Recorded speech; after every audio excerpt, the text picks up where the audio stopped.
Hello, Raging Chicks and Chickens. This is Sean Kitchen. Today, we're going to be doing an interview with State Senator Daylin Leach. Yesterday, I had the opportunity to pre-record an interview for our latest Raging Chicken Press interview series. This is our this is our ninth interview so far, and we talked about the budget, what's happening in the state Senate, what's happening in the House, what legislation we can expect, and what how his campaign is going for his House seat, which he's going to be taking Allison Schwartz, which he's running for Allison Schwartz's seat, and she's running for governor, so that seat is now vacant. But I want to take a minute or two to explain why funding progressive media like the Raging Chicken Press and others in Pennsylvania is extremely important. First of all, you can go to our support page and you can get a $5 monthly membership for the Raging Chicken Press, or you can make a one-time donation there. And the reason why I'm bringing this up is because of a letter that Senator Pat Toomey released a couple weeks ago through the Commonwealth Foundation. The Commonwealth Foundation is funded by these same manufacturing groups, same lobbying firms that pushed Right to Work and went after collective bargaining agreements in other states around the country, in Michigan, in Wisconsin, in Indiana, and so on. These are an extremely anti-worker, pro-billionaire group of people, and they also fund their own media source in Pennsylvania, the Pennsylvania Independent. And the reason why I'm bringing this up is because of Pat Toomey's letter, which was called Project Goliath. And part of the letter reads, Project Goliath, conquering Pennsylvania's political giant. Now is the time to fight back like David of the Bible. Now is the time to come forward and slay Pennsylvania's big labor giant, Goliath. Well, I don't think that needs that much explaining to do right there. It's obvious what their goals are.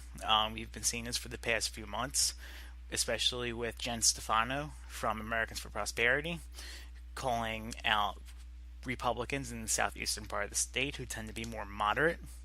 They're calling them our problem child, our problem children in the state. And they're really trying to amp up to go after Right to Work, to make Pennsylvania a Right to Work state, to make to lower wages, to make workplace conditions more hard, to really attack workers. And we're gonna have to start funding our own media outlets. We're gonna have to start funding independent journalism happening in the state. We're going to start funding activists and so on. And this is where you can come in and help us out, the Raging Chicken Press. We want to continue covering what's happening in the Marcellus Shale. We want to continue continue covering what's happening with the education stuff that's happening in Philadelphia, the labor stuff that's happening around the state, the GE plant closure in Erie, the school closings in Philadelphia, the privatization of public education around the state, the attacks on higher education, the pension busting that's happening with our governor, and we're going to need your help to do that. So with that, all I'm asking you is to look at our membership page for $5 a month, most basic minimum membership fee, and you can help start building a community in Pennsylvania, an activist progressive community through that way. And with that, I bring you State Senator Daylin Leach.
Hello, Raging Chicken Press readers and members. This is Sean Kitchen. Today we are interviewing State Senator Daylin Leach. Daylin, how are you? I'm terrific, Sean. Thanks for having me. Thank you for accepting our interview request. So before we start talking about your House run in the 13th, I want to talk about some budget issues that are happening. It seems like Governor Corbett's budget is starting to fall apart a little bit with the press coverage. I mean, we have transportation, the privatization of the liquor stores, pension reforms that aren't getting completed, which were supposed to be. Well, I mean, there are a number. Look, there's a number of things that are happening right now with the budget. As for people who aren't intimately familiar with the process, the budget is often. I mean, it's the budget is the time the budget gets done, but also a lot of ancillary things, because the budget is the one must-pass bill of the year, which means that other bills become part of it, in that certain people won't vote for the budget unless other things are in it. And so it becomes the source of an opportunity for big negotiations on a lot of different issues. Now, you raised a bunch of issues, whether it's privatization, whether it's pension reform, whether it's transportation, that the governor has submitted a number of proposals for. None of his proposals are particularly popular, either with Democrats or Republicans. However, there's a feeling that at the end of the day, the Republican majority has to give the governor something, or else they look bad too. So what we have is a situation where there's going to be some agreement to give him something. We don't know what that is yet. We don't know whether it's a privatization bill. We don't know whether it's pension or some Medicaid expansion idea, whatever it is. So that is sort of what has everyone on edge, because these are not transparent public discussions. These are behind closed door discussions with only a few people participating. So a lot of damage can get done very quickly. Things can suddenly pop up on the calendar. Even things as dramatic as right-to-work legislation, changing of the Electoral College, all of that can be just suddenly popped up as part of some bigger deal to get something done. Okay. I thought they really it seems like the way that the Senate was playing out, that the right to work wouldn't pop up as a deal, but is that something we should be concerned about? Yes, it is absolutely something we should be concerned about. For example, in Michigan, the governor literally said, I have no interest in right to work. We're not moving that this time. Don't worry about it. And then, bam, it was on the calendar one day and it passed. So, I mean, that could happen here. In fact, the whole don't worry about it, we're not focusing on it, on any issue, really makes me worried, because that could be a way of stifling any attempt to organize opposition, and then suddenly it's a fait accompli. So I think we have to be very vigilant about everything during the budget process. Mm-hmm. And to get into particular items, one of the things that probably should have been done by now but isn't done is a transportation budget. And I know that from going to the Budget Policy Center, going to the Budget Policy Forum earlier in the year, Michael Sterla was talking about how we should have had this done already, and that we're really looking at raising the taxes on people to get this done and not actually going after where it should be, which is the Marcellus Shale. Would you want to talk about that type of stuff with transportation? Well, yeah. I mean, look, transportation. There's a mathematical problem. I mean, first of all, we have tremendous needs, probably in the range of about $14 billion. We have more unsafe bridges than any other state in the country, and our infrastructure problems are just choking our economy. We desperately need an infusion of money to fix some of these problems. We probably use, my preferred figure is about $4.2 to $4.5 billion this year, but that is not the governor's proposal. The problem with the governor is he has taken this crazy no tax pledge. So everything he does has got to be some kind of sneaky it's not really a tax, we're really doing something else. And so you can't, it really limits what you can use for revenue. He has talked about uncapping a fuel tax, which he claims isn't really a tax increase, because it's, I'm sorry, hold on a second. It's not really a tax increase because, he's not raising the tax, he's just allowing it to go up. Well, that doesn't make any sense. But putting that aside, so his proposal was $1.9 billion, which is pathetically low. I mean, keep in mind, that's over 5 years. That gets us virtually nothing in the next couple of years. The Senate Republicans have a better proposal, not much better, but better, about Senator Rafferty, about $2.5 billion. I think we need to get up at least near 3 to have a reasonable chance of getting on top of this problem.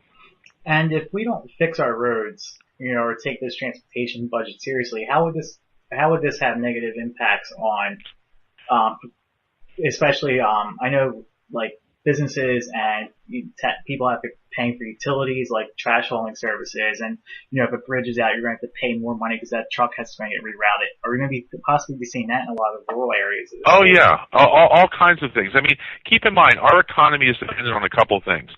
It's dependent on goods and services traveling from one place to another, being bought, sold, and delivered. Number one. Number two, it's dependent on customers getting to locations where they can purchase those goods and services. Both of those things are dramatically impacted by a poor transportation system. For example, one of the projects we've not done because we don't have the money is the next phase of the 202 expansion. So what that means in a place like Whitpain is if you're between, let's say, 4:30 and 6:30 at night and you own a store on 202 in Whitpain, you can look out the window and pretty much see the same car for the entire time because the traffic's not moving. Oh yeah, trust me. I live up in County Line Road, and I'm really happy about the expansion going on up to Doylestown that they found. Yeah. Well, then personally. Yeah. But that's just one example of many, many examples. So that store, which relies on customers driving by and stopping in and, whatever it is, eating or buying something, if they see the same car sitting there for 45 minutes in front of their store, that's not a customer. That's not helping them. And so, I mean, and again, time is money when you're talking about deliveries, when you're talking about everything. So this is really bad for the economy. We would probably bring in more in economic benefit if we actually invested in solving this problem than it would cost in the long run. But yet we don't have the political courage so far to say, you know what, we need some money. People understand it. No one likes to sit in traffic. We're going to raise this tax or that tax, and we're going to fix this problem. The governor doesn't have the courage to do that at this point. And one of the things I feel like it's really getting left out of this transportation debate is what's happening with the public transportation in Philadelphia, Pittsburgh, and other parts of the state. Mm-hmm. I think SEPTA has posted one of its biggest deficits for a while, like recently in the Philadelphia Daily News that was up. And, it's because, the government is not funding what's happening. It's also like we're losing a rail connection between Harrisburg and Pittsburgh. It just seems like public transportation is getting neglected out of this debate, which seems like it would be beneficial for a lot more people going into work in the Philadelphia region, going into Pittsburgh and so on. Yeah, no, you're absolutely right. This is a problem we need to solve now. And that's why even Republicans have been pushing back on Governor Corbett.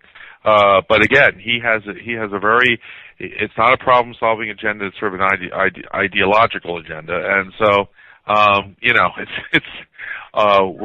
have to work around that, at least as long as he's governor, which, won't be forever. So one of the things that's hotly debated in Pennsylvania right now is the liquor privatization efforts. Mm-hmm. And it seems like it didn't really get a big vote of confidence last week when, Senator Scarnati was at the press club lunch, nor with McElhenney's, nor with the hearing that McElhenney held. And where do we see that going within the next couple of weeks? Well, again, as I said to open this program, it's unpredictable given the last minute negotiations. Let me say this.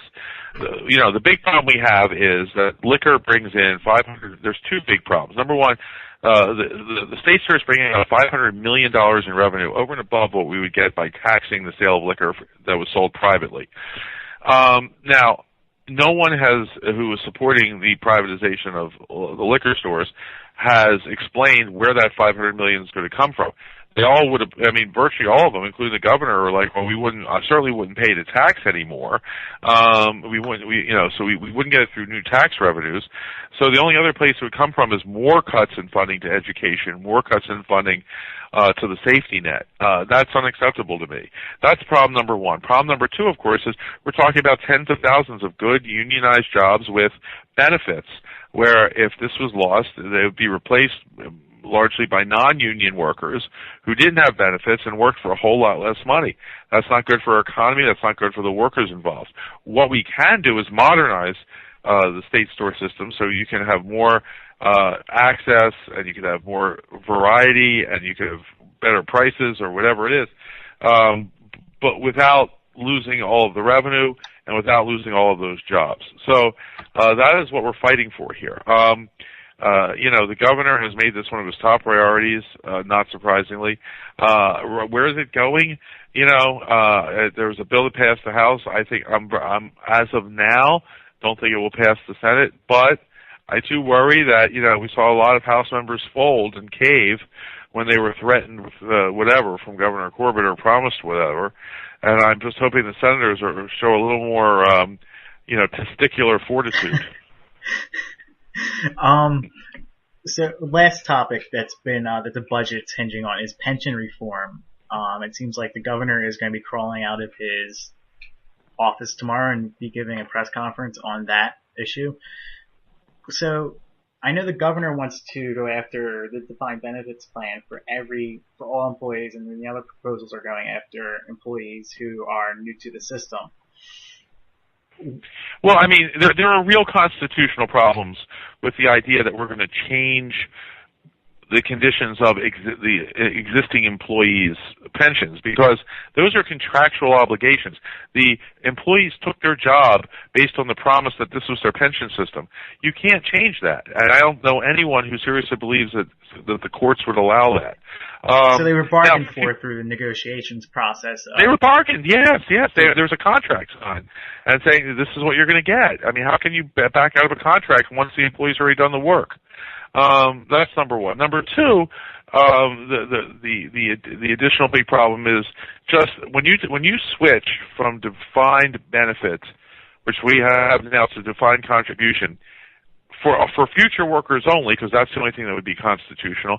You don't actually, first of all, even if it saves money, and we'll talk about that in a second, but even if it saved money, you wouldn't begin to save that money for decades, because if it started today, that means the first person who it applies to is someone we hire tomorrow.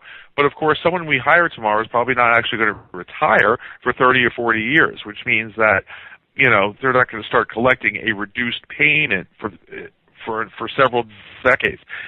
Now, in the first few years, it costs us money, not saves us money, because when you have a defined benefit plan, everyone pays into it, and it goes to pay current beneficiaries.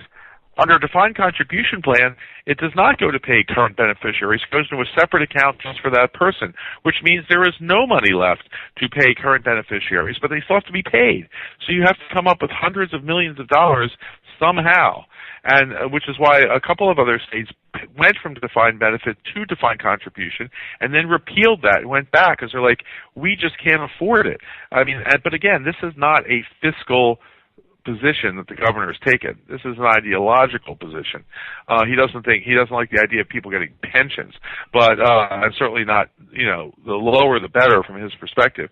But this has nothing to do with actually making the system more solvent or saving the money. Mm-hmm. And there's also, I know with the organization I'm with this semester, APSCUF, I'm an intern there, and we're representing the 14 state university, the professors that work on those campuses, and most of those professors are inside the TIAA CREF plan.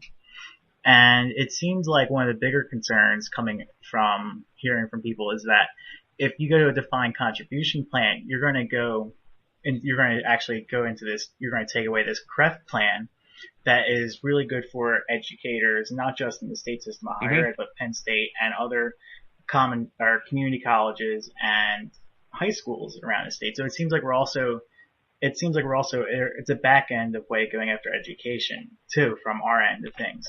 Which is neither surprising nor inconsistent with everything else the governor has done. Everything the governor does goes after education. And this is another example. It's going to be harder to attract and retain good teachers in public schools, which is great from his perspective, because he could say, once again, look, see, the public schools aren't performing. Let's put all the money into private schools, for-profit schools, and schools from big campaign contributors. That again, not surprising, but certainly disturbing. Mm-hmm. And okay, so those are my budget questions and what's happening in the state. I want to try to jump on to what you're doing in the Pennsylvania 13th. Okay. You're running for Allison Schwartz's vacant seat. I am. So how's everything going with that lately? I know I've seen that you were at a few meetings the past couple of weeks. My friends were at I think the Montgomery DFA meeting, and they were extremely impressed with you. Oh well, thank you. It's all a blur at this point. I spend all day fundraising. I spend all night going to meetings, and then I try to do my other job and actually interact with my children in between all of that. So it's hard to know what's happening, but things have been going very well. I will tell you, we're very proud of the endorsements we're racking up. We're very proud of the support we're getting, in the sense that the hard work we've been doing for 11 years seems to be paying off. People seem to be grateful that we've been fighting for labor, fighting for teachers, fighting for women, fighting for the environment, fighting for civil rights for LGBT people, and fighting for the rights of voters to actually cast their votes. A whole series of issues we've taken the lead on. People seem to remember and seem to be eager to help. So it's going great so far. I know it's going to be a long slog. The primary is still more than a year away, so you have to pace yourself. But it's hard to imagine things going much better than they've gone so far. Mm-hmm. So what is going to actually make you want to get involved with the House? I mean, we have these nihilists or Luddites controlling the Republican Party right now. I mean, have you been to Pennsylvania? I mean, it's not much better here. But look, there's two things. Number one, obviously there's some issues you deal with in Congress that you don't deal with in the state legislature, foreign policy issues, etc. But even more than that, people ask me, and I'm like, I've taken on a lot of issues, and what I've learned is you learn the issue backward and forward. You give a great debate on TV. You write a brilliant editorial. You get on the floor and you give a impassioned speech, and the reporters all write that you gave a great speech. And at the end of the day, you don't change a single vote. And what I've discovered is it's not, changing your colleagues' votes is not going to happen. What has to happen is you have to change the public's perception on an issue. And we've seen that with marriage equality. Marriage equality, the last 3 or 4 weeks, politicians have been falling all over each other to say, oh yeah, I'm for it. I've always been for it. Oh yeah, absolutely. And that's because the public has moved on it. So I feel my job, if I want to be effective, is to try to move public opinion rather than change the guy sitting at the desk next to me in the Senate's opinion. And Congress is a much bigger platform to try to change public opinion. And that's why I feel I could contribute something. Mm-hmm. And one of the things that public opinion has been shifting on, and you've been supporting for a while, is medical marijuana and marijuana legalization. And now we actually have the Congressional House is actually starting to take up votes, bipartisan support, to stop the prohibition or to lenient up the laws. Are you glad that there's finally seeing some federal action on that instead of the states? It seems like the states are pushing it, but it seems like the federal government is finally starting to respond in different ways. No, that's very gratifying, and we've always tried to, as Wayne Gretzky famously said, skate to where the puck is going, not where it is. And we've done that on marriage equality, on ending prohibition, and a number of other issues. This is such a horrible, pernicious policy we have of prohibition. It hurts so many people. It costs us so much money. It makes no sense. And frankly, this is what we call a dead issue walking, which is this is going to happen. We're going to have an end of prohibition. We're going to have marriage equality, and we're going to look back and wonder why these things were ever controversial. There's two reasons for that. Number one is demographics. Young people have no interest in prohibition. And number two is exposure. As more and more states end prohibition, like Colorado, like Washington, like essentially California, as more and more of that happens, people will see that whatever horror stories have been painted by the other side just never come to pass. And so it's going to be harder for them to make that case. So we feel very good about it. We wish it could be quicker, because every day that prohibition remains in effect is an injustice where someone's life is being ruined because of it. But, hopefully within the next few years we can get this done. Mm-hmm. And I have a couple more topics I just want to go over real quickly. It seems like the president's latest budget, it seemed like it ruffled a lot of feathers inside the progressive caucus inside the House with, changing the cost of living adjustments for Social Security, changing stuff around with Medicare. Where do you stand with that type of stuff with Social Security, with Medicare, especially in times like this where we've had this recovery where I think 93% of all the gains have gone towards the top 1%, 0.1 and 0.01%. Look, the last thing we should be doing is balancing our budgets on the backs of seniors who worked all their lives, now rely on their often, meager Social Security check to get by. I mean, if there is a shortfall in Social Security, which is again a separate item in the budget, people often forget. There's an easy way to fix it. Rather than cutting benefits to people who need the most, why not uncap the amount of, right now you pay your payroll tax, your Social Security tax on your first $113,000 of income. Over that, you don't pay a dime, and that's unfair. That means Bill Gates is paying a rate much, much lower than his secretary for the Social Security benefits. Why not uncap that, or at least raise the cap? We can get a bunch of money in that way. We don't have to cut benefits for seniors, and that seems to make a lot more sense to me. Mm-hmm. And it seems like the Social Security debate, which isn't sparking a debate yet, is that it's really a reflection of our failed 401k system. We have, our first generation of 401kers starting to retire. And it seems like that Social Security is becoming an actual crutch for them instead of a supplement in their retirement with these 401k accounts. And it also, I guess, it goes back into what we're discussing with the state house, what the states are trying to do with the pensions. No, you're absolutely right. You're absolutely right. I mean, people rely on, if most seniors, not wealthy ones, but most seniors have to cobble together a life out of, some small pension, out of Social Security, out of, whatever small savings they have. And again, there's not a lot of margin for error here, and not a lot of margin for cutting without affecting people's lifestyle in a very direct way, which is why that should not be where we go to fix our fiscal problems. Mm-hmm. Well, Daylin, I really appreciate that you took time out this afternoon to talk to us with our program. I hope to keep in contact with you in the future. Thank you very much. I would love it. Thank you so much, Sean. I really appreciate it. Yep. Talk to you soon, man. Have a good Bye-bye. day.